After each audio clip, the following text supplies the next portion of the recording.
அனைவருக்கும் வணக்கம். தாவேக ஆட்சி பொறுப்பை ஏற்று முதலமைச்சராக விஜய் அவர்கள் பொறுப்பேற்ற அந்த நொடியிலிருந்து பார்த்தீங்கன்னா இன்னைக்கு வரைக்கும் இப்போ வரைக்கும் தமிழ்நாட்டில் பல சம்பவங்கள் நடந்துருச்சுங்க. கொலை, கொள்ளை, பாலியல் வன்கொடுமை சம்பவங்கள் இப்படின்ட்டு பல சம்பவங்கள் நடந்துருச்சு. இப்போ சமீபத்தில் என்னென்னா மக்கள்லாம் மின்வெட்டுனால அவதிப்படுறாங்க. யார் வீட்லேயும் கரண்ட் இல்லை.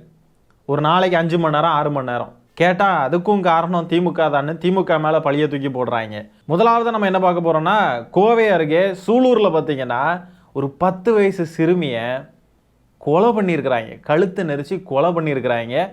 கொலை பண்ணி அந்த குழந்தைய தூக்கி குளத்துக்கு மேலே எங்கேயோ வீசிட்டு போயிருக்கிறாங்க. இந்த சம்பவத்தில் இப்போ 2 பேர் கைது செய்யப்பட்டிருக்காங்க.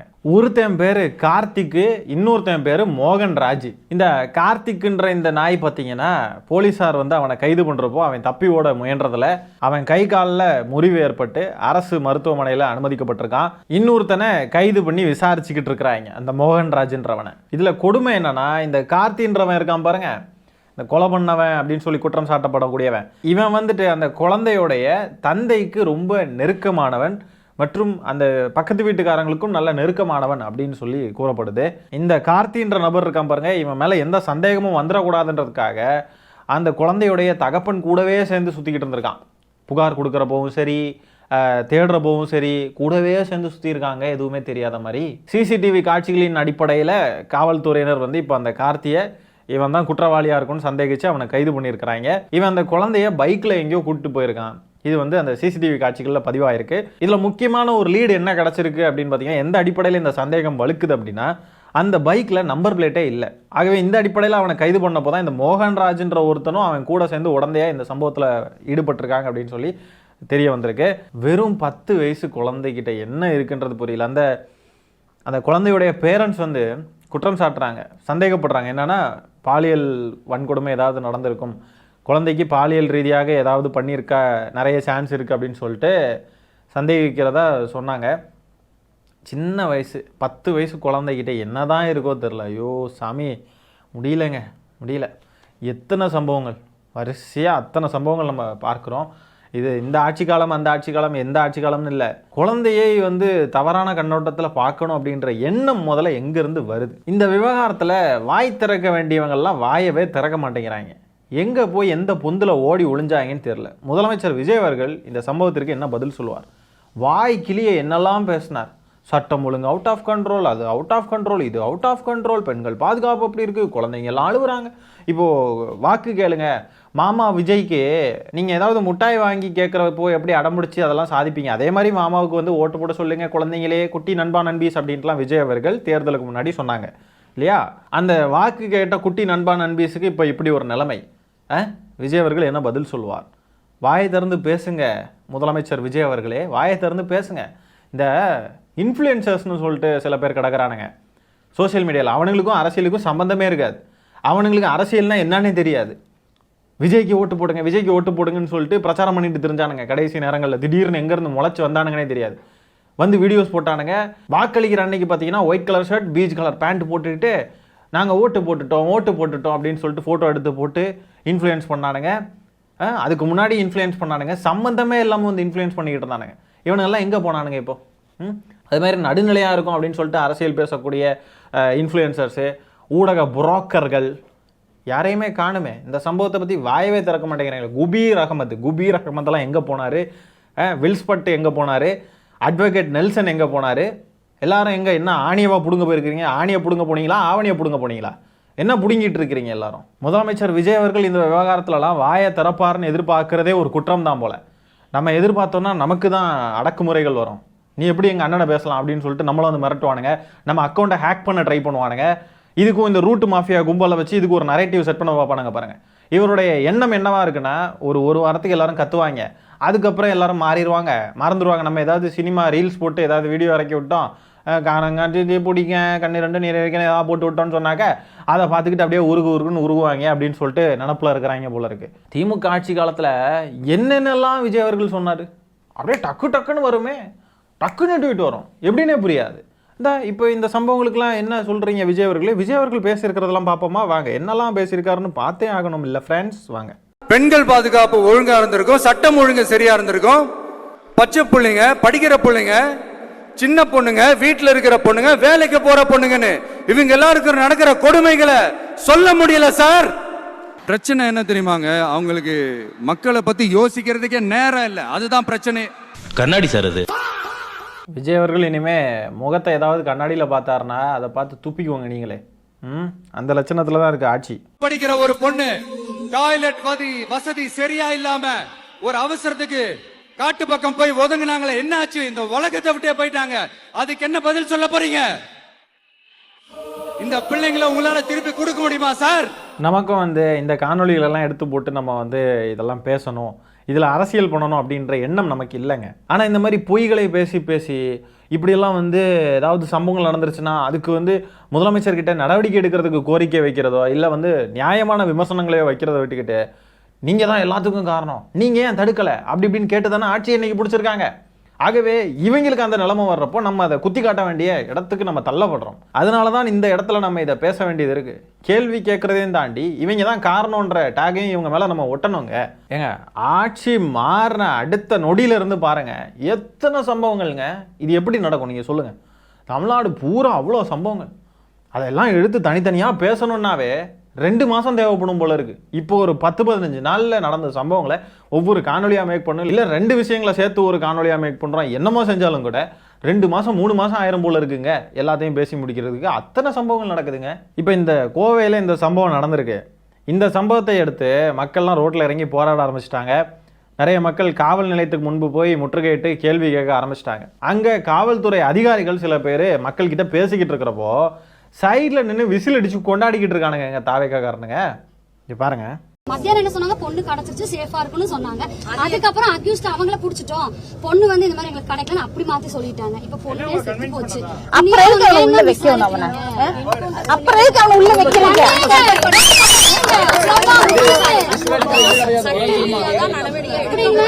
இது விசில் அடிக்கிற நேரமா? விசில் அடிக்கிற நேரம். அங்கே தாய் தகப்பன் பிள்ளைய பறி கொடுத்துட்டு உட்காந்துட்டு இருக்காங்க. இவனுக்கு நின்று விசில் அடிச்சுக்கிட்டு இருக்கானுங்க. ஏதோ தேட்டரில் படம் போட்டு அவங்க ஹீரோ உள்ளே என்டர் ஆகிற மாதிரி, ஹீரோ என்ட்ரி சீன் வர்றப்போ விசில் அடிச்சு கொண்டாடுற மாதிரி கொண்டாடிக்கிட்டு இருக்கானுங்க. என்ன இது, என்ன மனநிலை? இந்த மாதிரி கூட்டம் தான் ஓட்டு போட்டு வச்சிருக்கு இன்னைக்கு இப்படி ஒரு அரசாங்கத்தை. இந்த கூட்டத்தை தற்குறிகள்னு சொல்லாமல் வேற என்னன்னு சொல்லணும்? வேற என்ன சொல்றது? எல்லாம் சினிமா பைத்தியங்கள். அங்கே அம்மா உணவகத்துலையும் அங்கே இங்கே ஹாஸ்பிட்டலுக்குள்ளேயும் போய் அங்கே என்ன பைப்பு வரல செய்யலை, அங்கே என்ன நீங்கள் பாத்திரம் கலவாமல் வச்சுருக்கீங்க, அங்கே என்ன இது இல்லை, அங்கே என்ன இது இல்லை, இது ஒழுங்கிருங்க பத்துன்னு அப்படின்னு சொல்லிட்டு வீடியோ போட்டுக்கிட்டு இருந்தானுங்க தாவேக்காரனுங்க. இப்போ எந்த பொந்துக்குள்ளே போய் ஒளிஞ்சிருக்கானுங்கன்னு தெரில. ரீல்ஸ் பண்ணுறதுக்கு மட்டும்தான் வெளியே வருவானுங்க போல. மக்கள் அலவல் படுறப்போ அவதிப்படுறப்போலாம் ஒரு தினம் வரமாட்டான் போல இருக்கு. இந்த சிங்கப்பெண் அதிரடி படைன்னு ஒன்று என்னதுக்கு? அது முதல்ல எல்லா கண்ணொலியிலையும் அதை தான் கேட்டுக்கிட்டு இருக்கோம். அது என்னது? அது முதல்ல அது எதுக்கு இருக்கு? அந்த அதிரடி படை அது எதுக்கு இருக்குன்னு கேட்குறேன். அது என்னது? அப்படின்னா என்ன? அது எதுக்கு இருக்கு? அது சொல்லி தொலைங்க யாராவது. தாவேக்காரங்க, தாவேக்காவுடைய முக்கிய பொறுப்பில் இருக்கிறவங்களோ அதிகாரிகளோ வாட்டவர் யாரோ சொல்லுங்களேன். மக்களுக்கு தெரியணுமே அது என்னான்ட்டு. அந்த படை என்னதான் பண்ணும்? ஏதோ பாதுகாக்கும், ஏதோ செஞ்சிடும் அப்படின்னா என்ன? இப்போ இந்த சின்ன பிள்ளை இறந்துருக்கு, இதுக்கு என்ன? அந்த படை என்ன செஞ்சிச்சு? அது எதுக்கு இருக்கு அந்த படை? சிஎம் அழகா இருந்தா போதும். அழகான சிஎம் எங்கேயாவது இருக்காங்களா? இந்தியாவில் எங்கேயாவது இருக்காங்களா? எடுத்து காட்டுனீங்கன்னு சொன்னாக்க நாங்கள் வெயிட் பண்ணுறோம், நீங்கள் எடுத்து காட்டுங்க, நாங்கள் 4 பேர் சேர்ந்து செத்துடுறோம், நீங்கள் காட்டிடுங்க அப்படின்னு சொல்லிட்டு தாவேக்காரனுங்க கேட்டுட்டு இருந்தானுங்க. இப்போ அங்கே அழகான சிஎம் இருக்கணுமா, அறிவான சிஎம் இருக்கணுமா, கையால் தெரிஞ்ச சிஎம் இருக்கணுமான்றது இங்கேருந்து தெரியுதில்ல. ஒரு சம்பவம் நடந்துருச்சு, சரி, அதுக்கு வாயை மூடிக்கிட்டு இருக்கிறாங்க, ஒரு பதில் இல்லை. மக்கள்கிட்ட ஒரு பதில் சொல்றதுக்கு துப்பில்லாத ஒரு அரசாங்கமா இந்த அரசாங்கம் இருக்கு. அரசாங்கத்தை வழிநடத்தக்கூடிய ஒரு இடத்துல இருக்கக்கூடிய நபர் அப்படின்றவர் படத்துல ஹீரோ கேரக்டரா லீடு எடுத்து போறவர் கிடையாது. அந்த மாதிரி கிடையாது. இது மக்களை ஆளக்கூடிய ஒரு இடத்துல இருக்கிறவர் தான் அரசாங்கத்தை வழிநடத்தக்கூடிய முதலமைச்சர். ஒரு சின்ன ஒரு நகர்வு கூட மக்களுடைய லைஃப் அப்படி இம்பாக்ட் பண்ணும். இந்த கரண்ட் இல்லாம கிடக்குறாங்க இல்ல மக்கள், அந்த இடத்துல உட்கார்றதுக்கு அவ்வளவு தகுதியுள்ள நபர் தான் இருக்க வேண்டும்னு அவ்வளவு தடவை படிச்சு சொல்லியும் கேட்காம போய் ஓட்டு போட்டு வச்சு இந்த இவ்வளோ சம்பவங்கள் நடக்குது. குற்றங்களை கண்ட்ரோல் பண்ண தெரியல, அதுக்கு தேவையான மெசேஜ் எடுக்க தெரியல. இப்படி பப்பரப்பான ஒரு ஆட்சி. எங்கே போய் ஒளிஞ்சு கிடக்குறாங்க, என்ன பண்ணுறாங்க ஒன்றும் தெரியல. வானதி சீனிவாசன் அக்கா எங்கே போனாங்கன்னு தெரியல, குஷ்பு அக்கா எங்கே போனாங்கன்னு தெரியல. யாருமே வாய் திறக்க மாட்டேங்கிறேன். நீ நல்லா நோட் பண்ணி பாருங்க, பாஜக காரங்க யாரையுமே காணுங்க, வாயவே திறக்க மாட்டேங்கிறாங்க. இதே திமுக ஆட்சியில் இந்த சம்பவம் நடந்துருந்துச்சுன்னா இந்நேரத்துக்கு பல பக்கங்களுக்கு ரைட்டப் வந்திருக்கும். ஐயோ திமுக ஆட்சியில் அப்படி ஆயிடுச்சு இப்படி ஆயிடுச்சு, ஐயோ பெண்களுக்கு பாதுகாப்பு இல்லை, குழந்தைங்களுக்கு பாதுகாப்பு இல்லை, ஐயோ. இப்போ ஒரு குழந்தை உயிரே போயிருச்சு. செலக்டிவாக வாயை திறப்பாங்க போல, செலக்டிவாக இந்த பிரச்சனைக்கு இவங்க ஆட்சியில் இருந்தால் மட்டும்தான் வாயை திறக்கணும், இல்லைன்னா வாயை திறக்கக்கூடாது. எல்லாரும் வாயிலையும் விசில தூக்கி வச்சுட்டாங்களா? ஆட்சிக்கு வந்து உட்காந்துருந்து ரீல்ஸ் போட்டு மாஸ் பண்ணிட்டு இருக்கலாம், மாஸாக இருக்கலாம், அது வந்து கெத்த நம்ம ரீல்ஸ் போடலாம் அப்படின்னு நினச்சிட்டாரு போல இருக்கு முதலமைச்சர் விஜய் அவர்கள். கதாநாயகன் பிம்பத்தில் தெரிஞ்சுக்கிட்டு இருந்தா இப்படி தான் நடக்கும். இன்னும் எத்தனை சம்பவங்கள் நடக்க போகுதோ தெரியல. தாவேக காரணங்கள்லாம் எல்லாத்துக்கும் திமுக தான் காரணம்னு எழுதிக்கிட்டு இருக்கானுங்க கிறுக்கணுங்க மாதிரி. உலகத்தில் என்ன நடந்தாலும் எல்லாத்துக்கும் காரணம் திமுக தான். வானத்தில் மழை பெஞ்சாலும் வெயில் அடித்தாலும் எல்லாத்துக்கும் காரணம் திமுக தான். சொல்லுங்க, இன்னும் சொல்லுங்க. இந்த மே மாதம் வெயில் அடிக்குது, கடன்னு சுடுன்னு சுடுது, இது எல்லாத்துக்கும் காரணம் திமுக தான். ஏன்னா உதயசூரியன் சின்னம் திமுக கிட்ட தான் இருக்குது. அதனால தான் சூரியன் இப்படி சுட்டு எரிக்குது. எங்கள் அண்ணன் ஆட்சிக்கு வந்த நேரமாக பார்த்து உதயசூரியன் இன்னமும் இது பண்ணிருச்சு. இதெல்லாம் திமுகவுடைய சதி. சூரியன் கிட்ட போய் பெட்ரோல் எல்லாம் எடுத்து ஊற்றிட்டாங்க, கூடுதலாக பெட்ரோல் ஊற்றி சூரியனை இன்னும் சூடாக வச்சுட்டாங்கன்னு சொல்லுங்கடா. சொல்லுங்க, இன்னும் சொல்லுங்க, நல்லா சொல்லுங்க. ஏதாவது இந்த ஊடகங்களை பற்றி நம்ம சொல்லியே ஆகணுங்க. விஜய் வந்து அவர் கையை பிடிச்சி கார் ஓட்டுறாரு, ஸ்டீரிங்கை பிடிச்சி அவரே ஓட்டுறாரு. இப்படி ஒரு முதலமைச்சரை இங்கேயும் யாரும் பார்க்க முடியாது. முதலமைச்சர் சோறு கொண்டு வந்து தின்னார், கஷ்டப்படுறார் முதலமைச்சர். அவர் வீட்டு வாசல்லேருந்து வண்டி வர ஆரம்பித்ததும் அந்த காரு டயருக்குள்ளேயே போய் விழுந்துருவாங்க. அங்கேருந்தே ஆரம்பிச்சிருவாங்க. ஃபோக்கஸ் வந்து அங்கே அப்படியே டயருக்குள்ளே இருக்கும். அவர் வண்டியோட டயரில் என்ன ரிம் இருக்குது, அது அலாய் வீலா இல்லை ஸ்டீல் வீலா, கருப்பு கலர் காரில் போகிறாரா, வெள்ளை கலர் காரில் போகிறாரா, ஸ்விஃப்ட் காரில் போகிறாரா, இல்லை ரோல்ஸ் ராய்ஸில் போகிறாரா, எல்லாத்தையும் எங்கள் படம் எடுக்கணும். அப்படியே பின்னாடியே ஓடுவாங்க, மேலேயும் தொங்கிக்கிட்டு, வண்டிக்கு முன்னாடி ஜீப்புக்கு மேலே ஏறின்னு தொங்கிக்கிட்டு போவானுங்க. உங்கள் விஜய் உயிரேன்னா வேற நான் பாட்டையும் போட்டுக்கிட்டு. இங்கே இவ்வளோ சம்பவங்கள் நடந்துக்கிட்டு இருக்கு. எவன் கவர் பண்ணுறான்? சில ஊடகங்களை தவிர்த்து வேறு ஒருத்தனையும் காணும். இவருங்க நேற்றுக்கு ஏதோ ஃபோட்டோ ஷூட் நடந்திருக்கு, ரீல்ஸ் விசஸ் ரியல் அப்படின்ட்டு தான் செய்திகள் போடுது ஊடகங்கள். இதுதான் ஊடகங்களுடைய வேலை. ரீல்ஸில் வந்து வரும் தலைவா படத்தில் அப்படியே கெத்த வராரா, அப்படியே பாருங்க, இங்கே பாருங்கள், இது நேற்றுக்கு ரியலாக நடந்திருக்கு, அதை அப்படியே ரீக்ரியேட் பண்ணியிருக்கார் சூப்பர் சிஎம், மாஸ் சிஎம். இதுதான் ஊடகங்களுடைய வேலையாக இருக்குது. இங்கே நடக்கிற சம்பவங்களை கவர் பண்ண மாட்டேங்கிறாங்க. அந்த குழந்தையுடைய அப்பா 2 நாளாக குழந்தைய காணும்னு பேட்டி கொடுத்துருக்காரு ஊடகங்கள் கிட்ட. அதை ஃப்ளாஷ் பண்ணி அதை பிரேக்கிங் ஆக்கி அதை பெருசாக மக்கள்கிட்ட கொண்டு போய் சேர்க்குற வேலையை பார்க்காம எங்கேயோ ஒரு ஓரமாக போட்டுட்டு ஓடிட்டாங்க ஊடகங்கள். அந்த வீடியோ இப்போ ட்ரெண்ட் ஆகிட்டு இருக்கு. இங்கே பாருங்க.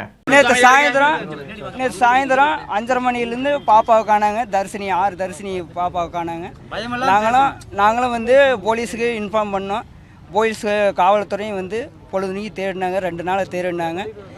இப்போ தான் எஃப்ஐஆர் போட்டு எஃப்ஐஆரில் கையெழுத்து வாங்கினதையும் உண்மையை சொல்கிறாங்க. இப்படி குழந்தை காலமாயிருச்சு, அதுக்கான நடவடிக்கை எடுக்கிறோம் அப்படின்னு சொல்கிறாங்க. குற்றவாளி காட்டுங்கன்னா காட்ட மாட்டோம், அதை நாங்கள் கொண்டு போகிற இடத்துக்கு கொண்டு போயிடுவோம் அப்படிங்கிறாங்க. அதுக்கு தீவிரமாக தீர்ப்பு எடுக்கணுங்க. இந்த வீடியோவை நீங்கள் யாராவது பார்த்தீங்களா? இதுக்கு முன்னாடி பார்த்துருக்க வாய்ப்பு இல்லை, வாய்ப்பு ரொம்ப குறைவு. ஏன்னா இதுவே ஏதோ ஒரு யூடியூப் சேனலில் எங்கேயோ ஒரு ஓரமாக இருந்து எடுத்த வீடியோ தான். ஆகவே ஊடகங்கள் இதை டெலிகாஸ்டே பண்ணல. பேட்டி எடுத்திருக்காங்க, சரி, பெருசாக எங்கேயும் டெலிகாஸ்ட் ஆகலை. இப்படி தான் ஊடகங்களுடைய லட்சணம் இருக்குது இன்றைக்கி. இதுவே திமுக ஆட்சி காலத்தில் நடந்த சம்பவமாக இருந்துன்னு வைங்களா, இன்றைக்கி போட்டு பட்டி தொட்டியெல்லாம் கொண்டு போய் சேர்த்துருப்பாங்க. எல்லாம் உட்காந்துருந்து அதை ஒரு டிபேட் ஆக்கி, இங்கே பாருங்கள் கோயம்புத்தூரில் சூலூர் பக்கத்தில் இப்படி நடந்திருக்கு பாருங்கள், 10 வயசு குழந்தை, இதை பற்றி நீங்கள் என்ன நினைக்கிறீங்கன்னு அப்படியே கழுத்தை நெரிக்கிற மாதிரி கேள்வி கேட்டிருப்பாங்க. ஏன் இப்போ ஊடகங்கள் வாய்க்குள்ளே என்ன கொழுக்கட்டை வச்சுட்டு இருக்கீங்களா? பேசுங்க, டிபேட் பண்ணுங்க, இதை மக்கள்கிட்ட கொண்டு போங்க. தாவேகாவுடைய முக்கியமான பொறுப்புகளில் இருக்கிறவங்க, அமைச்சரவையில் இருக்கிறவங்க, அமைச்சர்கள் எல்லாரையும் பிடிச்சி வச்சு கழுத்து நெரிக்கிற மாதிரி கேள்வி கேளுங்க. திமுக மட்டும் வந்து கேட்குறீங்க எல்லாத்தையும், தாவேகாவே இதே மாதிரி ட்ரீட் பண்ணுங்க.